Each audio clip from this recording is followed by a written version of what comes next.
आपण मगाशी ती उडालेली तारांबळ बघितली की आमच्या ताईचे सगळे अंदाज कसे चुकले होते. पण आता आपण गप्पा मारणार आहोत. नमस्कार. नमस्कार. आई, सासूबाई आणि मध्ये आमची ताई. छान वातावरण आहे, आनंदाचं वातावरण आहे. लवकरच ताई सासरी जाणार आहे, म्हणजे तिकडे जाणार, तिकडेही कौतुक होणार, सगळं होणार. पण ताई, आता तुझ्या आईविषयी सांग. आईविषयी म्हणजे आई माझ्यासाठी आई आणि वडील ह्या दोघांच्या भूमिका ती आज निभावते. जेव्हा बाबांचा ॲक्सिडेंट झाला 91 मध्ये, तेव्हापासनं टिल डेट म्हणजे लग्नापर्यंत सगळ्या ज्या रिस्पॉन्सिबिलिटीज होत्या त्या पूर्णपणे तिने पार पाडल्या. ते बाबा गेल्यानंतर सडनली गेल्यानंतर 13व्या दिवशी ती गॅरेजमध्ये उतरली आणि आईनी गॅरेज चालवायला सुरुवात केली. 14व्या दिवशी ती खाली उतरला. लोक बोलायला लागले, नवरा जाऊन 14 दिवस नाही झाले तरी बाई खाली बिझनेस करायला आली, त्याला काय अर्थ आहे.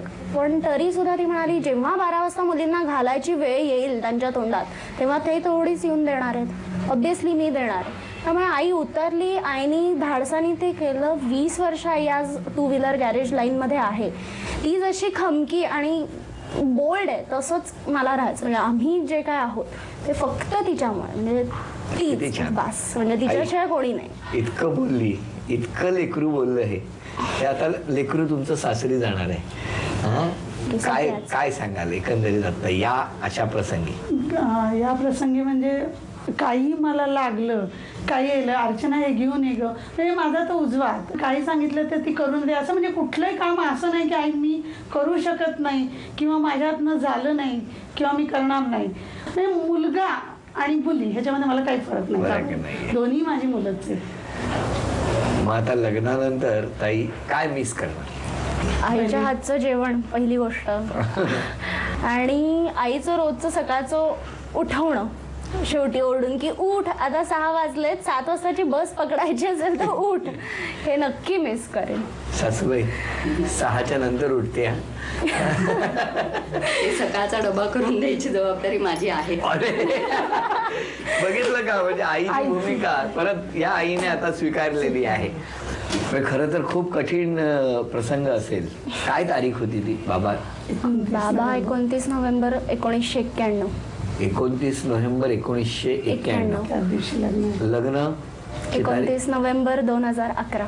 हीच तारीख नक्की करण्यामागचं काय कारण? मी म्हणजे खरं सांगायचं झालं तर या तारखेला म्हणजे आम्ही, म्हणजे मी, आई, माझ्या सासूबाई, सासरे, नवरा आणि माझी बहीण हे सोडून सगळ्यांना म्हणत होते त्या दिवशी वाईट प्रसंग घडला तर तुम्ही त्या दिवशी लग्न करता, ही चुकीची गोष्ट आहे. म्हटलं त्यावेळेस तो प्रसंग वाईट घडला, पण त्याचा अर्थ असा नाही की माझ्या आयुष्यात पण वाईट काहीतरी घडेल.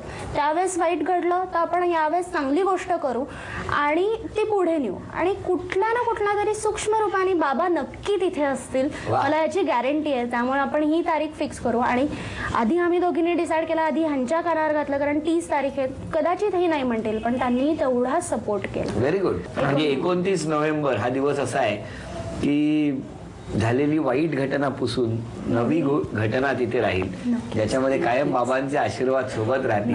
म्हणजे 29लाच या सगळ्या गोष्टी होत आहेत. तेव्हा खूप शुभेच्छा आहेत तुम्हाला लग्नासाठी. आणि पुढची जी काही कुठली तारीख परत आयुष्यात तुम्हाला पाहिजे असेल ती सुद्धा 29च येऊ. असे काय गोड असली आहे. आता या ठिकाणी होम मिनिस्टर मध्ये विश्रांती घेण्यापूर्वी ताई 1 मिनिटात चहा कसा करणार ते आम्हाला बघायचंय. आणि त्याचबरोबर तो चहा आम्ही अक्षयला देणार आहोत भेट म्हणून. त्याच्यामुळे त्याचं काय होणार याचा विचार करून चहा केला तर बरं. 1 2 3 वेळ सुरू झाली.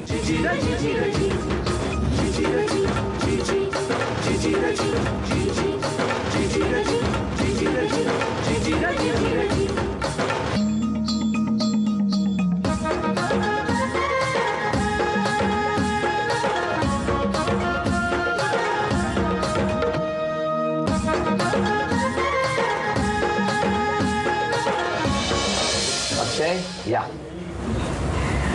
बसा. एवढ्या मनापासून शुभेच्छा देतोय कारण यानंतर जे काही होणार आहे ते अक्षय तुझं होणार आहे. बरं ताई, चहा करायला खूप आवडतो का रोज? नाही. का? गाळागाळी प्रकार नाही होत. गाळागाळी नाही आवडत. म्हणजे चहाची गाळागाळी. मालवणी भाषेत गाळी म्हणजे काय माहितीये ना? काय? हा? शिव्या ना. शिव्या. ह्यांना गाळागाळी आवडत नाही, तेव्हा हे प्या आणि गाळी. हा, मारला. फुली तुझ्या चेहऱ्यावर ना तुझं हसू जाणार की राहणार यासाठी मी उत्सुक आहे बघा. एक खोटं बोलतोय, हा हे प्रेम बोलतोय. खरंच चांगला झालं. मी करू डेअरी नक्की.